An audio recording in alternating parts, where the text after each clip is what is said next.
देवा, काय चुकलं रे माझं?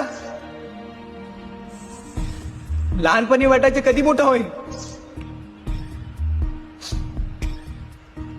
दादा वगैरे मोबाईल यूज करायचे ना, वाटायचं कधी यांच्यासारखा मोबाईल यूज करेन, कधी यांच्यासारखं एन्जॉयमेंट करेन.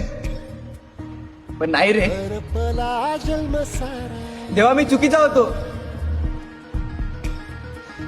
नको मला हे मोठंपण. ठीक होतं ते बालपण, खूप मजा असायची रे.